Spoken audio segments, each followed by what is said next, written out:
The soul often cries out without a sound, leaving us trapped and burdened by unknown aches in our bodies and unnamed anxieties in our hearts. We wonder why we carry such weight, feeling as though our bodies hold memories that aren't our own. 1,000 years ago, Ibn-Sina, a healer of both mind and body, observed this very enigma.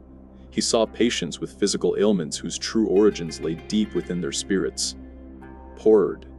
He believed the soul profoundly influences the body, often causing physical illnesses through psychological distress. Imagine your body now as you read this. Tension in your shoulders, a heaviness in your chest, a knot in your stomach. These aren't just minor symptoms, they're coded messages from your soul, desperately trying to communicate something that hasn't reached your conscious mind. Ibn-Sina taught that the Jepi body mirrors the soul, with each organ holding emotional memories.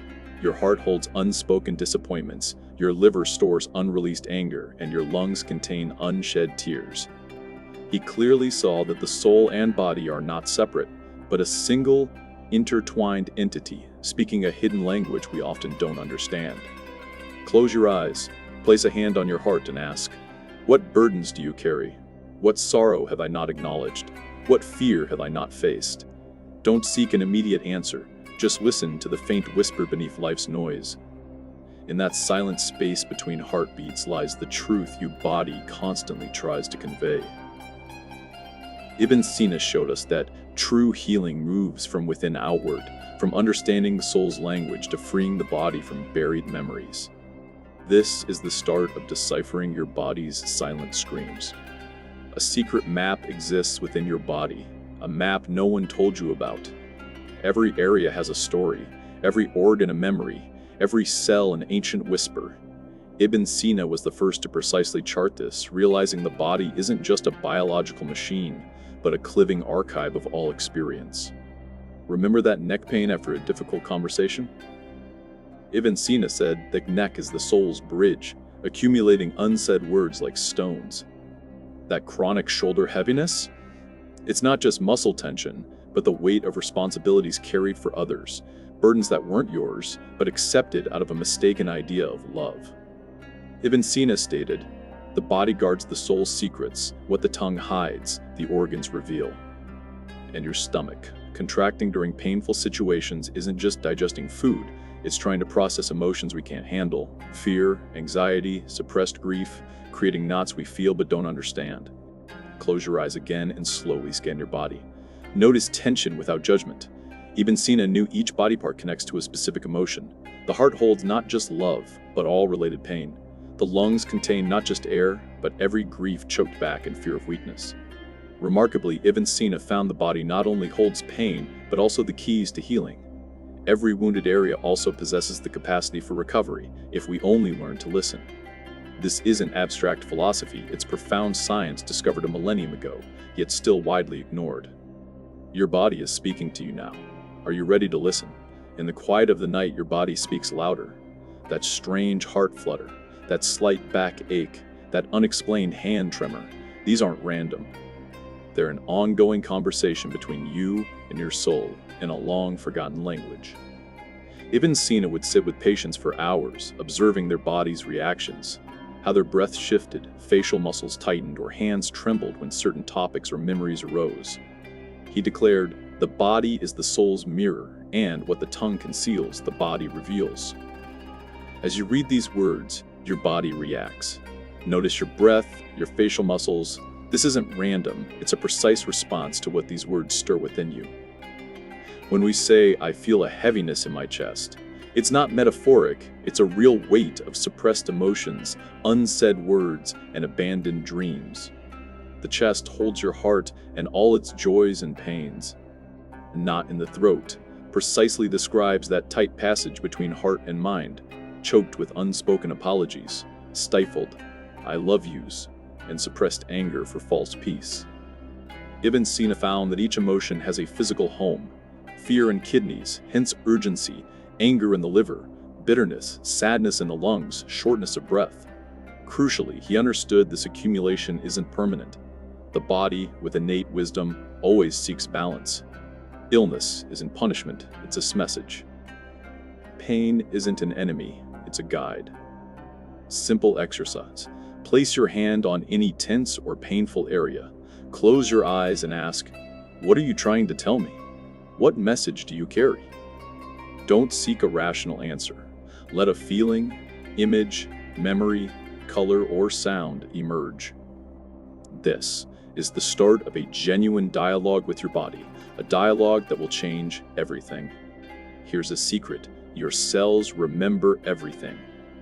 Every gentle touch, harsh word, moment of fear or joy, all are archived in your body. Ibn-Sina understood this before modern science discovered cellular memory. He said, "The body retains the soul's impressions, just as clay retains footprints." Imagine each cell as a tiny library of your story. A childhood hug is recorded in heart cells, a shouted word, a clenching in stomach cells, fear of the unknown, stiffening shoulder cells. This explains why we react strongly to seemingly minor situations. It's often the accumulation of similar past experiences stored in our cells. Consider the woman with chronic left shoulder pain who saw Ibn-Sina. No physical cause was found. He listened to her story, pain since her father's death a decade prior. He asked where her father stood when he hugged her. Always the left side. Ibn-Sina understood. Her shoulder ached not from illness, but from longing. Her cells sought that lost embrace, translating its absence into physical pain. This was Ibn-Sina's genius, understanding the body and soul are inseparable, and true healing addresses both. The miracle is that the same cells holding pain can learn to heal. When we give our bodies new experiences of love, safety, and peace, cells begin to write new stories over old ones. A profound nightly exercise. Place hands on your heart and tell your cells, "Thank you for holding these memories. Now I give you permission to heal, to write a new story." Ibn-Sina believed the wise physician treats the soul before the body, for the latter's health follows the former's. Your cells await you becoming your own physician. Right now, as you read, something profound shifts within you. A subtle chest vibration, a gentle spine tremor. This isn't imagination, it's your body remembering its original language, your soul awakening. Ibn-Sina proclaimed, "The greatest medicine is teaching the self to heal itself." You've sought healing externally for years, doctors, medicines, others' advice. But Ibn-Sina's thousand-year-old truth is that healing power has always resided within you, in every heartbeat, breath, and cell. Pause. You are not a patient needing treatment, but a powerful soul needing to remember its strength. You are not a body with a soul, but a soul expressing itself through the body. You are not pain's victim, but a sage learning from your body's messages. This is the radical transformation Ibn-Sina invites, a revolution in how you live, listen, and interact with every sensation, pain, and joy. Tomorrow, you'll awaken knowing your body is wise, your pain a teacher, and your healing in your hands. This journey isn't solitary. We're a community of awakened souls, walking the same path, seeking the same truth.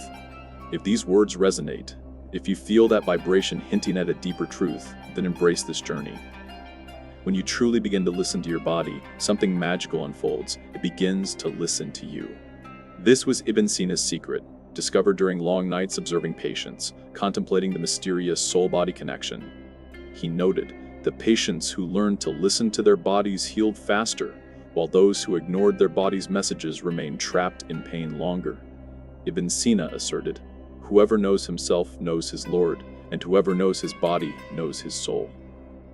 Initially, this inner dialogue might feel daunting. What if you uncover uncomfortable truths or painful realities? This fear is natural. You're opening a long-sealed door. But remember, your body seeks no harm. Its only aim is to restore balance and health. Even pain, that unwelcome guest, arrives with an important message. Consider the woman with persistent headaches who consulted Ibn-Sina. All remedies failed. He asked a strange question: "When does the headache lessen?" She pondered, then replied, "When I cry." "And when do you cry?" "Rarely. I always try to be strong."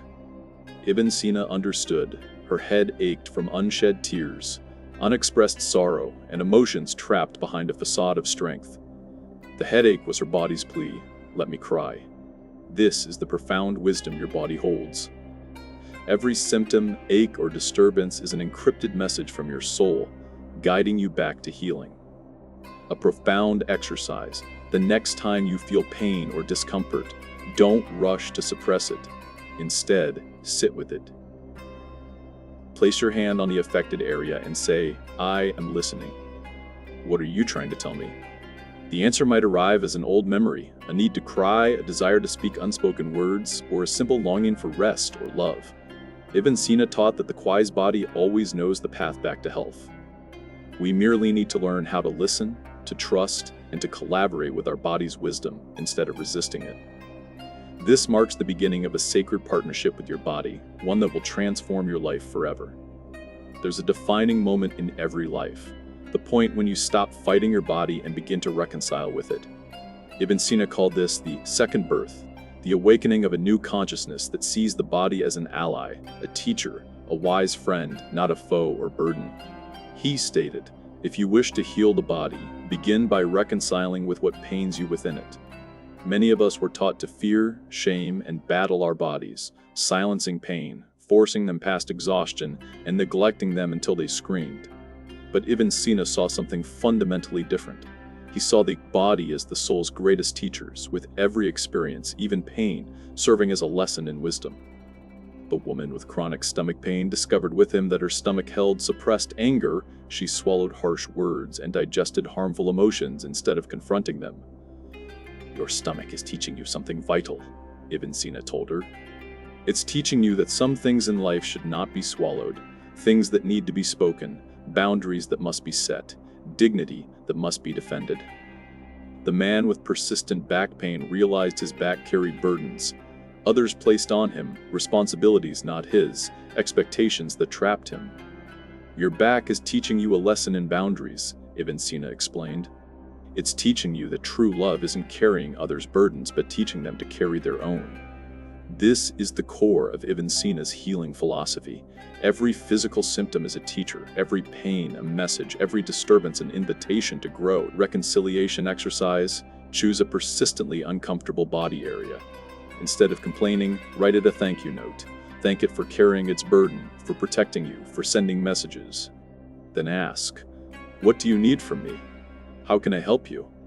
What lesson are you trying to teach me?" Ibn Sina realized that true healing begins when we stop seeing our bodies as burdens and start seeing them as allies on life's journey. This reconciliation isn't just a philosophy, it's the gateway to profound healing. In ancient traditions, physician and sage were one understanding that healing the body meant healing the soul. Ibn Sina wasn't just a doctor prescribing medicine, he was a healer of souls, recognizing a spiritual journey behind every illness. True healing, for him, came from understanding and learning from this journey. He said, "Illness is not divine punishment, but God's way of teaching us what we haven't yet learned." Imagine every bodily pain as your soul's voice, trying to get your attention, like a child tugging at a parent's sleeve. Aching neck? Your soul might say, "You're carrying heavy thoughts, release them." Tense back muscles? You're carrying too much, learn to say no. Disturbed heart? There's unexpressed love or unresolved grief. Ibn Sina developed a form of psychosomatic understanding centuries before the term existed. He knew repressed emotion became physical tension, and physical tension impacted emotional states. Healing, therefore, had to be both physical and spiritual, addressing not just symptoms, but their underlying spiritual message. Integrated healing ritual: when you feel pain or discomfort, first, place your hand on the area and breathe love and acceptance into it. Second, ask what emotion or situation in your life might relate to this pain. Third, instead of suppressing, say, "Thank you for this message. I am ready to learn." Fourth, ask your soul to guide your next action, perhaps crying, talking, or making a life change. Ibn Sina believed body and soul are a team. Understanding and respecting this partnership empowers us to heal ourselves, transforming us from illness victims to active partners in our well-being. This is a complete shift in self-understanding and life approach. There's a watershed moment in every life where you transition from fighting your body to making peace with it. Ibn Sina called it a second birth, a new consciousness seeing the body as an ally, a teacher, a wise friend, not a defect. He advised, to heal the body, start by making peace with what pains you. Most of us learn to fear, shame, and battle our bodies, silencing pain, forcing ceaseless effort, and neglecting them until they screamed. But Ibn-Sina saw something profoundly different, the body as the soul's greatest teacher. Every experience, even pain, was a lesson in wisdom. The woman with chronic stomach pain discovered it held all her suppressed anger. She swallowed harsh words and internalized hurtful emotions. Your stomach is teaching you something important, Ibn-Sina told her. It's teaching you there are things you shouldn't internalize, things you should express, boundaries you should set, dignity you should defend. The man with constant back pain realized his back carried all the burdens others imposed, responsibilities not his, expectations that caged him. Your back is teaching you about boundaries, Ibn Sina said. It's teaching you that true love isn't carrying others' burdens, but empowering them to carry their own. This is the essence of Ibn Sina's healing philosophy. Every physical symptom is a teacher, every pain a message, every disturbance an invitation to grow and evolve. Reconciliation exercise. Choose a persistently uncomfortable body area. Instead of complaining, write it a letter of thanks. Thank it for carrying the burden, for protecting you, for sending messages. Then ask, what do you need from me? How can I help you? What lesson are you trying to teach me? Ibn Sina realized that true healing begins when we stop seeing our bodies as burdens and start seeing them as allies in life's journey. This reconciliation isn't just a philosophical idea, it's the gateway to profound healing. In ancient traditions, the physician and sage were one, understanding that healing the body couldn't happen apart from healing the soul. Ibn Sina was not just a doctor prescribing medicine, he was a healer of souls. He knew that behind every physical illness lay a spiritual journey, and true healing came from understanding and learning from it. He stated, "Illness is not God's punishment, but God's way of teaching us what we haven't yet learned." Imagine every pain as your soul's voice, trying to get your attention, like a child tugging at their mother's clothes. When your neck aches, your soul might be saying, "You're carrying heavy thoughts about yourself, it's time to release them."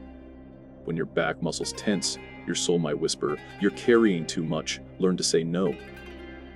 When your heart is disturbed, your soul might call out, "There's unexpressed love or unresolved grief." Ibn Sina developed what we might call psychosomatic understanding centuries before the term existed. He knew that every repressed emotion became physical tension, and physical tension affected our emotional state. Healing, therefore, had to occur on both physical and spiritual levels, addressing not just symptoms, but their underlying spiritual message. Integrated healing ritual. When you feel pain or discomfort, first, place your hand on the area and breathe love and acceptance into it. Second, ask yourself, what emotion or situation in my life might be connected to this pain? Third, instead of suppressing the pain, say, "Thank you for this message. I am ready to learn." Fourth, ask your soul to guide what you need to do, perhaps cry, talk to someone, or change something in your life. Ibn Sina believed that the body and soul work together as one team. When we understand and respect this cooperation, we become partners in our own healing, rather than victims of our ailments.